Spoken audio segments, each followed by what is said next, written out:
Alright, so it's currently like 3:30 in the morning. This is my 6.0 Power Stroke, and I live in South Louisiana, and my girlfriend lives in Kentucky.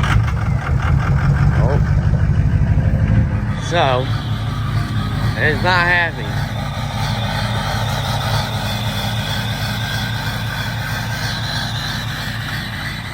Not a happy camper. Just give it a minute, it'll smooth out. So we're driving this thing up about 30 minutes past Bowling Green, Kentucky. And I'm going up there to be with my girlfriend for Christmas. It's about 640 miles one way. So that's a little video of us going up there, see if we make it. I've done this trip probably 6 or 7 times in this truck now. So yeah, let's finish packing and get on the road. Alright, well, it's about 4:10. Just finished loading up. So yeah, let's get this thing on the road. Alright, here we are. This is Kentwood. Turn on to 55. And we're gonna stay on 55 through all of Mississippi. It's like, I can't remember, it's like 200 miles, I want to say. And then we'll turn towards Memphis. Roll through Memphis, and then Nashville, and then pretty much there. Alright, well, we're driving through Jackson, Mississippi. So far, everything's going good. We got 7 hours left. So, yeah, we're making pretty good time. Truck's doing good so far. So, yup. Alright, we're rolling. I stopped once we got outside Jackson. We got 5 hours and 20 minutes left. Doing pretty good. Temperatures are looking good.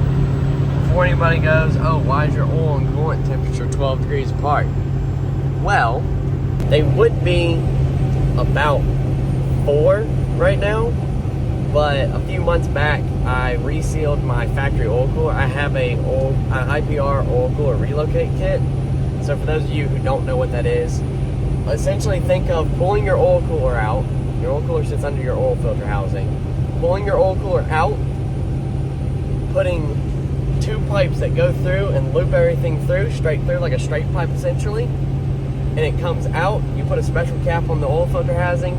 It comes out, runs coolant from your like your oil cooler filter housing base plate, runs it through there, connects to a 6.7 oil cooler that is next to your passenger battery, and then runs the oil back into the oil filter housing.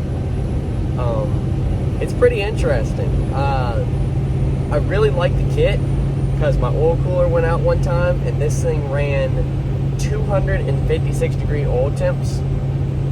Which is, for those of you who don't know, on a 6.0 Power Stroke, that is the highest temperature the oil temp sensor can read. It cannot read any higher than 256. So, yeah, that's it's done that a couple times.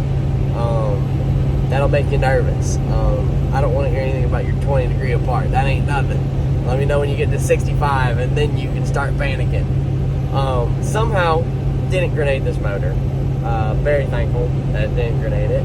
But yeah, so was putting all that back together after I resealed the factory oil cooler because the plate started leaking. No big deal, you know, pull it off, put it all back together. Forgot to, apparently my truck has 2 alternator wires for some reason. There's an external one that the dude added before me, I guess, and I forgot to plug it back in. So when I went to cranking, that wire was somewhere touching the factory oil cooler lines, which are metal braided lines, and they exploded, and the truck pretty much caught on fire for a brief second. I have it on video somewhere. I probably won't dig it up to find it. It's not, you can't really see anything. It just kind of glows red, and then that's it.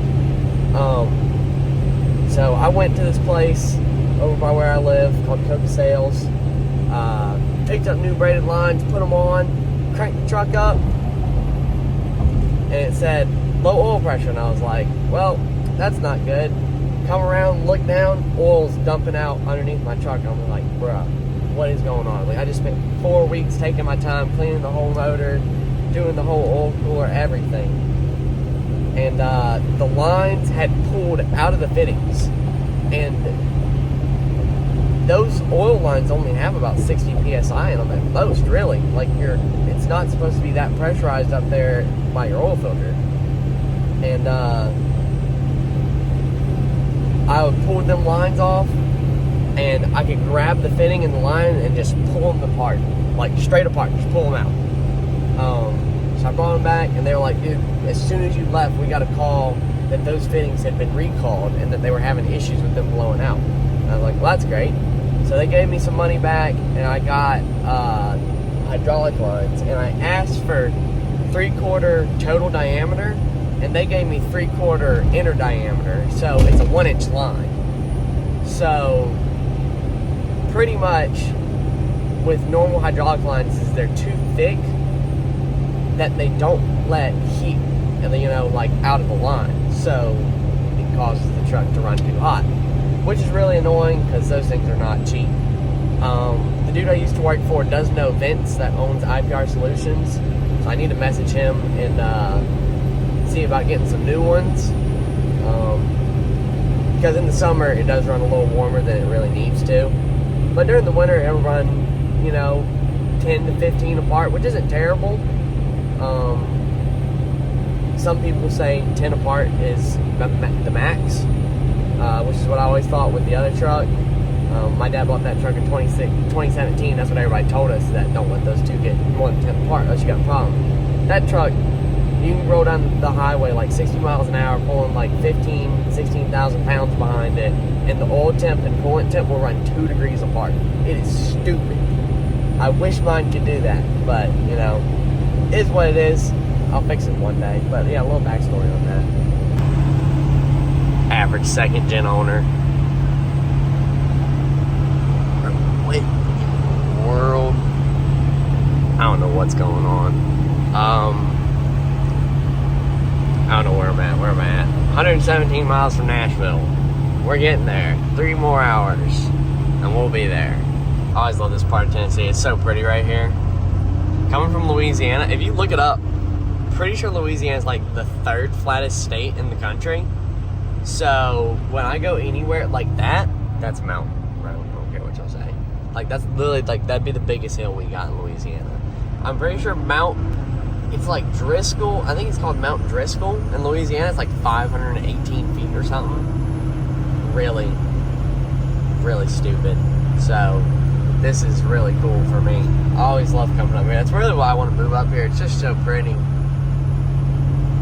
Oh yeah, here comes the river. I love this river. It's so gorgeous coming through here during the fall and the spring.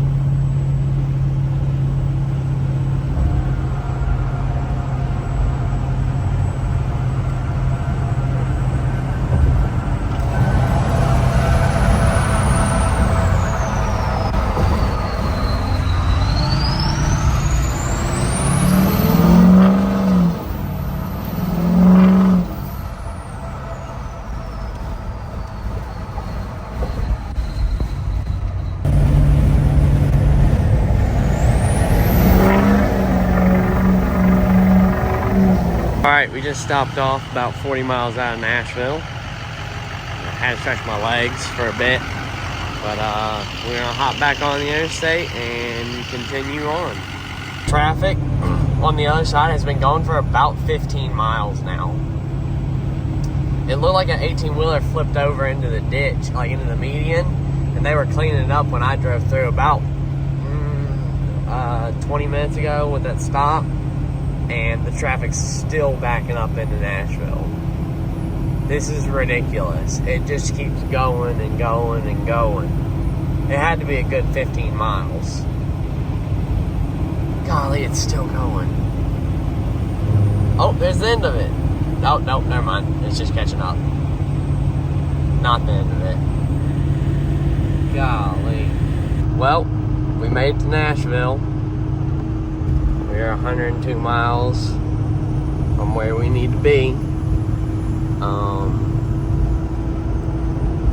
Yep, we're cruising. We getting there. So I've been talking to a bunch of people on forums and just going over it in my head. And I do kind of think that this truck has just got bad injectors, and that's why it shudders and stumbles so hard. Because the last injector I changed shuddered a little bit, but it wasn't this bad. So I'm assuming it's probably just dropping an injector. But hopefully I can get a new set of injectors as soon as I get home. I was supposed to have some, but some stuff ended up not working out, and couldn't quite swing it before I came here. But we're gonna try to get it all done before Lone Star Throwdown in February. That's February 23rd to the 25th in Conroe, Texas. It's a great show. If you live by there, you should definitely swing by. It's a good show. But yeah, hopefully we can get home and throw some injectors in this bad boy.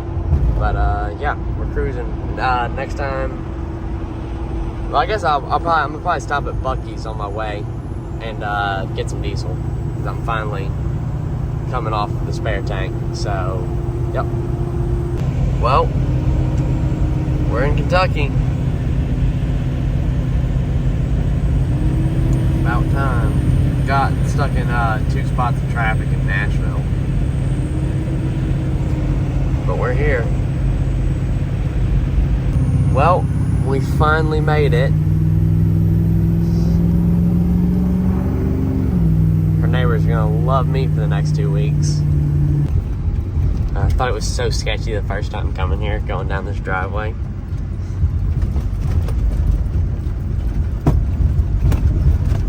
Still is a little sketchy.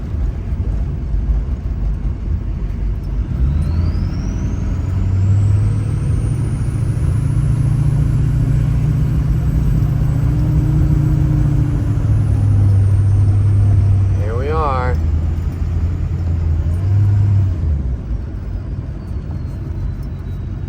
All right.